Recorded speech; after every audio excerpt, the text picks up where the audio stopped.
Materi ini akan membahas tentang reference management software dengan Zotero.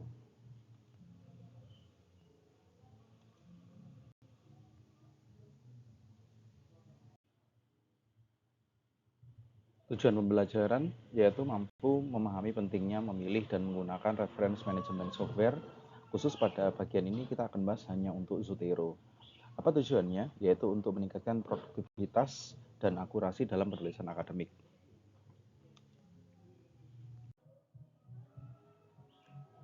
Apa itu reference management software? Yaitu adalah seperangkat software ya, atau perangkat lunak yang dirancang khusus untuk mengumpulkan, mengelola, mengorganisir, dan menyisipkan kutipan atau yang kita kenal sebagai citasi, serta daftar pustaka atau bibliografi dalam penulisan akademik, ya, seperti jurnal, skripsi, tesis, disertasi, dan sebagainya. Mengapa perlu? Ya, pertama adalah tujuannya untuk meningkatkan akurasi. Apa yang menjadi bagian dari akurasi ini? Yaitu yang pertama adalah melakukan proses otomatisasi, proses citasi, dan pembuatan daftar pustaka dibandingkan melakukannya secara manual. Terkadang kalau kita melakukannya secara manual, ada beberapa kesalahan pengetikan. Ya. Kita menuliskan judul, menuliskan nama, menuliskan tahun, atau bahkan menuliskan posisi manakah yang harus ditulis terlebih dahulu, tahun terlebih dahulu, apakah kemudian nama terlebih dahulu, judul artikel, ataukah nama jurnal. Nah, seringkali kita melakukan kesalahan pada area tersebut. Sehingga kemudian agar akurat dan tepat penulisan citasi dan daftar pustakanya, maka kita perlu menggunakan software. Lalu kemudian selanjutnya terorganisir dalam penyimpanan berbagai macam referensi seperti PDF, link, tautan, catatan atau note, ya, dan sebagainya. Misalnya capture, kita melakukan screenshot halaman, itu juga bisa dilakukan pada software atau tools ini. Tujuannya adalah untuk menempatkan dalam satu wadah atau satu tempat yang terstruktur, ya, sehingga memudahkan kolaborasi dengan penulis lain. Ya. Penulis lain ini dalam konteks skripsi misalnya teman-teman melibatkan pembimbing, atau kalau tesis dan disertasi melibatkan atau diminta oleh supervisornya untuk berbagi referensi dan daftar pustaka, sehingga kemudian pembimbing atau bahkan peneliti atau penulis lain, co-author, itu bisa mengetahui apa saja referensi yang kita gunakan dan bagaimana kemudian perkembangan referensi yang kita temukan dan kita kumpulkan.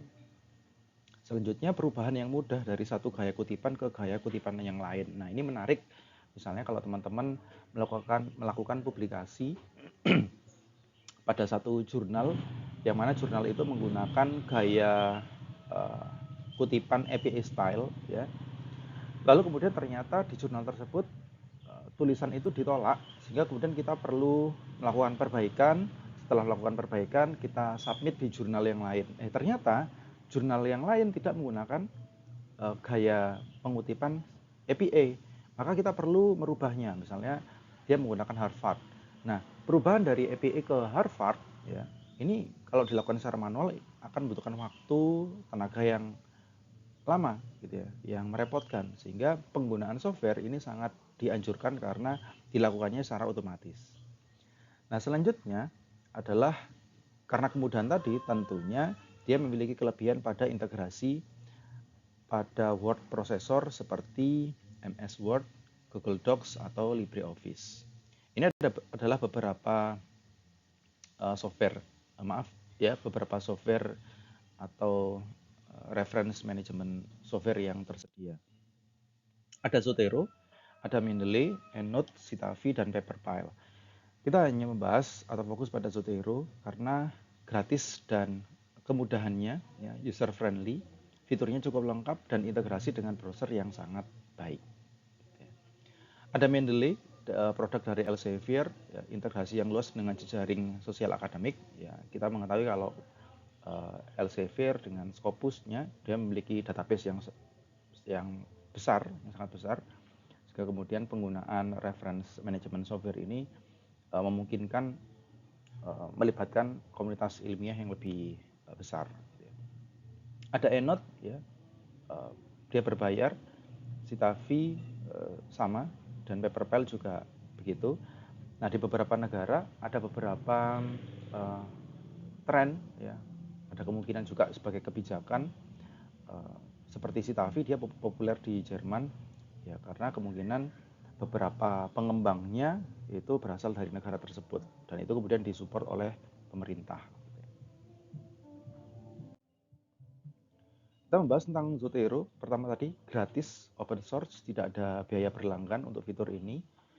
Kemudian ramah penggunaan, user friendly ya. Dia interface-nya intuitif, jadi kita akan familiar dan sangat paham tentang apa fitur-fitur yang tersedia, mudah dipelajari untuk pemula.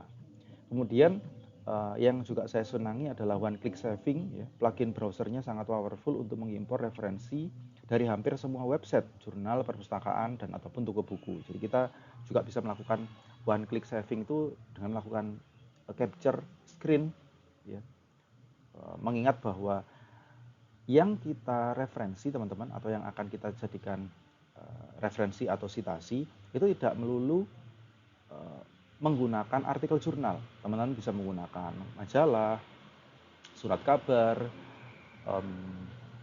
bahkan kemudian video, ya, audio itu bisa digunakan sebagai citasi sumber ilmiah, bahkan story ya, ataupun postingan ya, Instagram atau WA, selama kemudian kita bisa melakukan arsip ya, pada bukti referensi tersebut, ya, kita bisa melakukan citasi, gitu ya. Atau bahkan website, blog dan segala macam yang bisa kita screen atau kita capture bagian itu untuk kemudian kita simpan pada reference manajemen software kita, maka itu bisa dilakukan atau bisa digunakan sebagai referensi. Lalu kemudian selanjutnya adalah komunitas yang kuat, banyak dukungan, plugin yang terus berkembang, dan panduan karena sifatnya open source ya, jadi ada berbagai integrasi dengan platform-platform yang lain. Nanti akan kita coba, saya juga menggunakan beberapa AI yang ternyata bisa diintegrasikan dengan Zotero. Lalu ada offline first ya, data itu disimpan secara lokal pada komputer kita sehingga selalu dapat diakses. Nah, selain disimpan secara lokal, dia juga memiliki cloud ya, di akun kita. Kalau kita nanti sebaiknya kita membuat akun ya, dan kita diberikan kapasitas sebesar 300 MB ya, dan itu saya pikir cukup ya, untuk segala referensi kita. Dan cukup tentu kebutuhannya secara mayoritas untuk seluruh mahasiswa S1, S2, S3, bahkan peneliti yang lain. Seperti ini tampilan dari Zotero. Ya, teman-teman bisa mencarinya dengan kata kunci Zotero di browser rekan-rekan, lalu nanti akan diarahkan ke websitenya Zotero. Silakan teman-teman lakukan install pertama pada Windows ya. Kalau misalnya teman-teman menggunakan Windows, dan ini juga berlaku pada OS yang lainnya. Selain teman-teman menginstal Zotero Windows yang ini tertanam atau terinstall nantinya di PC, teman-teman juga perlu mendownload dan menginstal plugins atau extensionnya, yaitu Zotero Connector yang dikaitkan Chrome ke Zotero Cloud-nya.